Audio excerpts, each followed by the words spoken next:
Prepare yourselves. What you're about to read is not a sanitized history lesson.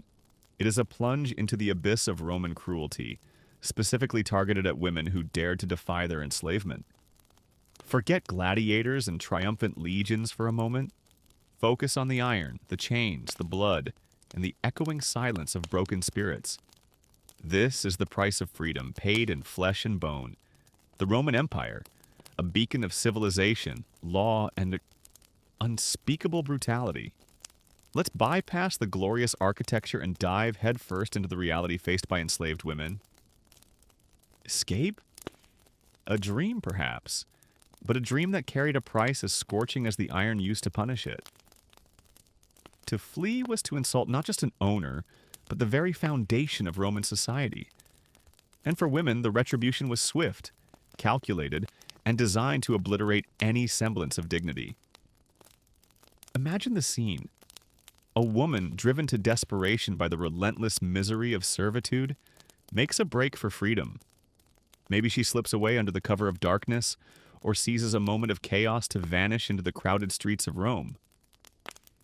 Hope flickers, a fragile flame in the face of overwhelming odds.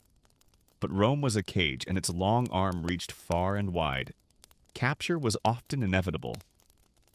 Then came the branding, not a subtle, hidden mark. Oh no, this was a public declaration of failure, seared onto the forehead, the very place where humanity resides. The letters FVG, short for fugitiva, or the full chilling inscription, Teneo to fugitive? I hold you, fugitive. The message was clear. Your body is not your own. It belongs to Rome, and your attempt to reclaim it has been permanently defaced. Think about the implications. Concealment was impossible. Every glance, every encounter was a reminder of her transgression. The brand wasn't just a mark on the skin. It was a brand on the soul, a constant echo of her failed rebellion. It spoke volumes, even when she remained silent. It was a warning to others, a chilling example of what awaited those who dared to dream of escape. But the physical pain was only the beginning. In Roman society, a woman's worth was inextricably linked to her appearance and her perceived modesty. To be branded was to be stripped of even the lowest vestige of feminine dignity. It was a social death sentence, casting her out of the already limited sphere of respect afforded to enslaved women. She became an object of scorn, a spectacle of shame. The procedure itself was a barbaric display of power. Often carried out publicly, it was accompanied by verbal abuse and physical beatings. The screams of the woman were a deliberate part of the spectacle, a chilling soundtrack to Roman dominance.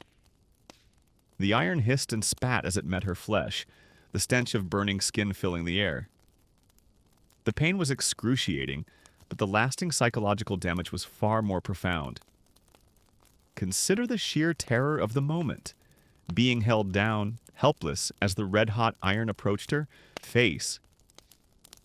The knowledge that this act would forever alter her identity, branding her as a runaway. The fear of the searing pain, and the anticipation of the humiliation that would follow. This was not just punishment, it was a systematic dismantling of her humanity. Roman law, in its supposed wisdom, made no distinction based on gender when it came to cruelty. But enslaved women faced unique burdens. They were subjected to the same forced labor and brutal treatment as men, but they also endured punishment specifically designed to silence their bodies and break their will. The branding was a prime example, a deeply gendered act of violence that targeted their appearance and social standing. The branding was a symbol of Rome's power, a visual representation of its absolute control over the bodies and lives of enslaved women. It was a message etched in flesh, a permanent reminder that resistance was futile. But even in the face of such brutality, the spirit of defiance could not be completely extinguished. The desire for freedom, however deeply buried, continued to burn. The fugitiva's mark was a testament to both Roman cruelty and the enduring human spirit. And so the cycle of oppression and resistance continued, etched into the very fabric of Roman society. Forget the sanitized version of history.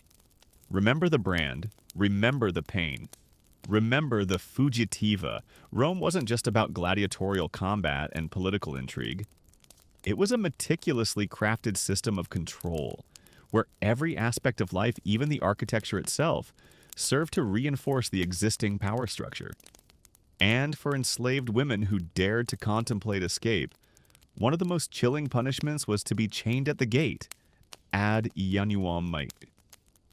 It wasn't just about confinement. It was about public humiliation, a spectacle designed to crush the spirit and deter others from even considering defiance.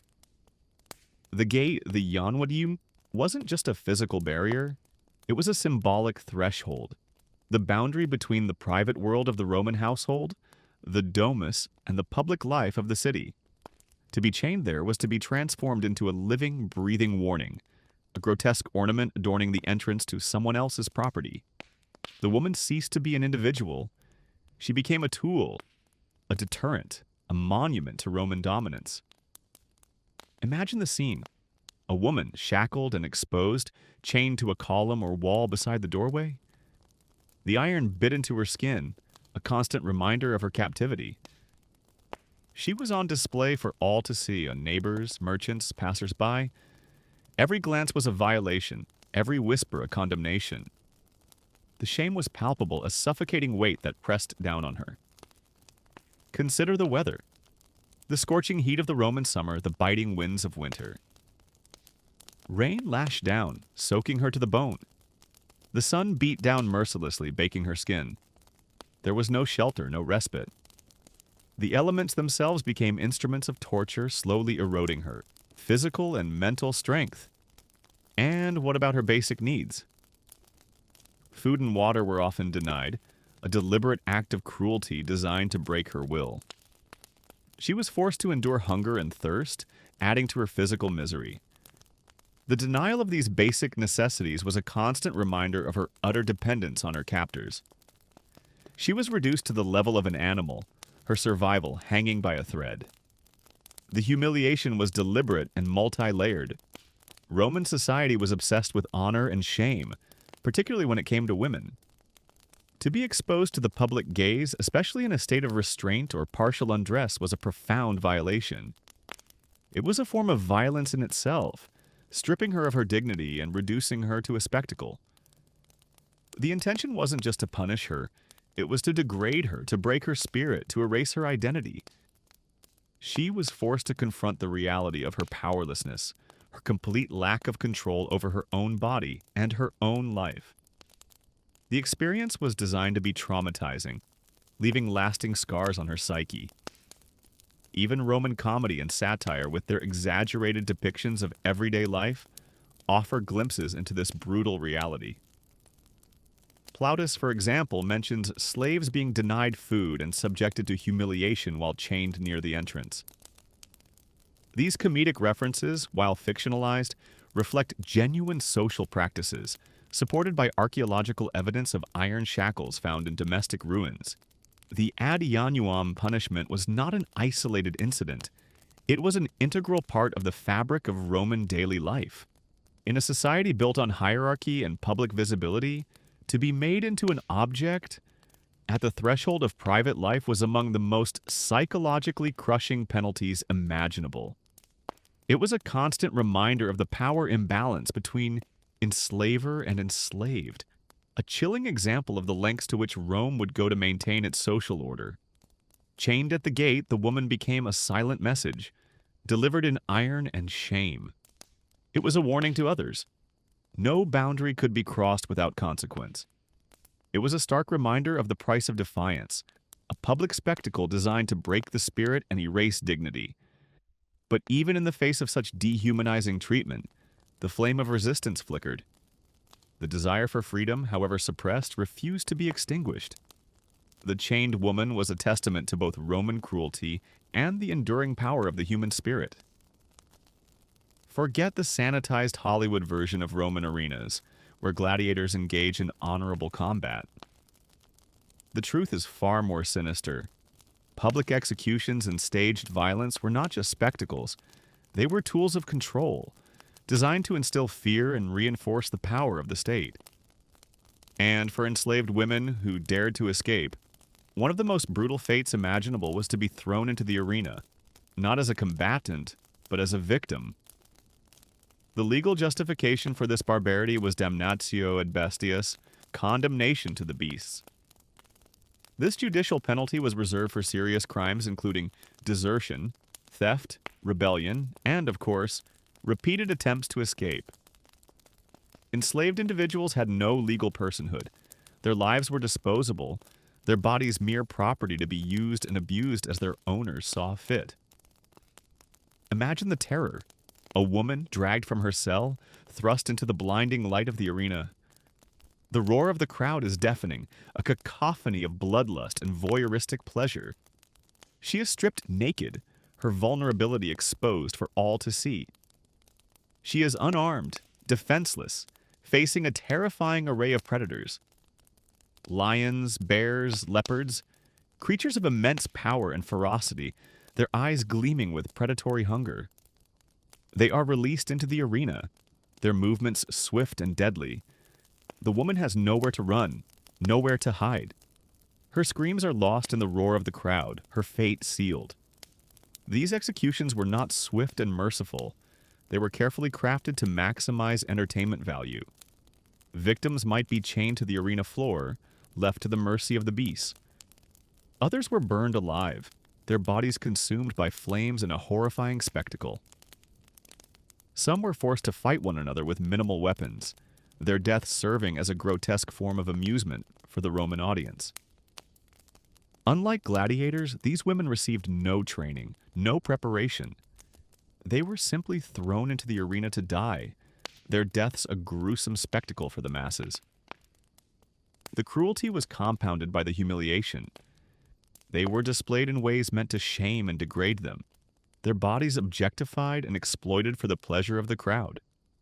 Consider the psychological impact, the sheer terror of facing certain death, the knowledge that her suffering was being witnessed and enjoyed by thousands, the loss of control, the utter powerlessness in the face of overwhelming force. This was not just physical violence, it was a systematic assault on her very being. Roman historians such as Suetonius and Cassius Dio mention the presence of women in the arena, although they often focus on elite women or female gladiators. However, legal documents and inscriptions confirm the use of enslaved women in executions. Their stories are often absent from the historical record, their suffering erased by the dominant narrative. For the Roman audience, these spectacles were not simply about justice. They were about deterrence. The message was clear. The enslaved body belonged to the state and the master. An act of rebellion, like escape, could lead not only to death but to the most humiliating and public form of erasure. These women were turned into warnings, their death serving as a gruesome reminder of the consequences of defiance. The arena was a stage for Roman cruelty, a place where the lives of enslaved women were sacrificed for the amusement of the masses. Their suffering was not merely tolerated, it was celebrated, transforming them into objects of entertainment in their final moments. They were silenced through blood and applause, their stories lost to history, but their suffering should not be forgotten. The arena stands as a chilling reminder of the depths of human depravity and the price of freedom in a world built on oppression. Let's dispel any lingering illusions about the Roman Empire. It was a world of stark contrasts where opulence and brutality coexisted in grotesque harmony. And for enslaved women who dared to challenge the system, one of the most feared punishments was damnatio in metallum, condemnation to the mines.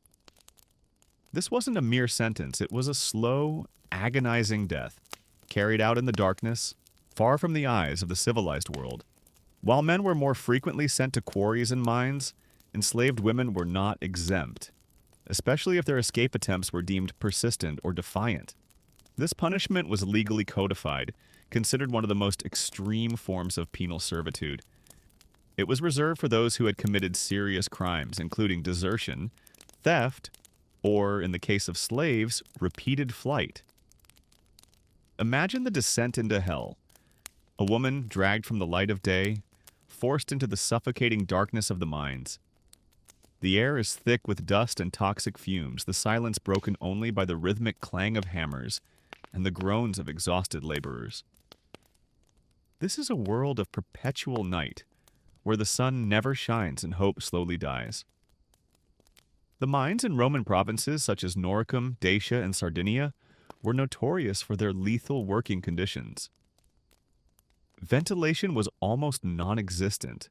Collapses were frequent, and the air was saturated with poisonous elements like mercury and lead. The enslaved laborers toiled in narrow shafts, carrying out backbreaking work with primitive tools, their bodies slowly being poisoned by the very earth they were forced to extract. For women, the experience was especially harrowing. They were subjected to the same grueling tasks as men, hauling stones, crushing ore, and clearing debris, but with added vulnerabilities. Abuse by guards and overseers was rampant, and there was no oversight, no protection, and no escape. Their bodies were worn down by the relentless labor, their spirits crushed by the constant threat of violence and death. Consider the lack of sanitation, the absence of medical care, the constant threat of disease. The women were forced to live and work in squalor, their health deteriorating rapidly. Infections festered, injuries went untreated, and death was a constant companion. The mines were not just a place of work, they were a breeding ground for suffering. The sentence to the mines was almost always lifelong. Few survived long enough to be released. Death from exhaustion, starvation, or injuries was commonplace. There are accounts of enslaved people being chained together, kept underground for days, and beaten if they slowed their pace. The conditions were designed to break the human spirit, to reduce individuals to mere beasts of burden. Enslaved women, if pregnant, were not spared. Some gave birth in the mines only for their infants to die shortly after from exposure or neglect. The cycle of suffering continued, generation after generation in the darkness of the underground. The mines were a place of utter despair where hope was extinguished and life was cheap. Unlike more visible punishments such as whipping or branding, deportation to the mines was deliberately concealed from public view. It was punishment through erasure. A fugitive woman sent to the mines was not meant to be seen again. Her suffering occurred in darkness, far from the gaze of the city, but was no less real. If anything, it was more total. Her existence was effectively wiped from the historical record, her name forgotten, her story untold. The punishments Rome imposed on fugitive enslaved women, branding, public chaining, the arena, the scourge, and the mines, exposed an empire willing to sacrifice human dignity to guard its social order. These acts reshaped power by broadcasting terror, reminding us that the architecture of domination rests on visible pain. History is no relic. Its echoes persist wherever coercion still seeks to silence freedom. As Seneca cautioned, servi sunt imo homines. They are slaves? No, they are human beings. Their humanity, even in the face of unimaginable cruelty, should never be forgotten. And we must remember that the fight for freedom continues, even in the darkest corners of the world. Corners of the world. Corners of the world.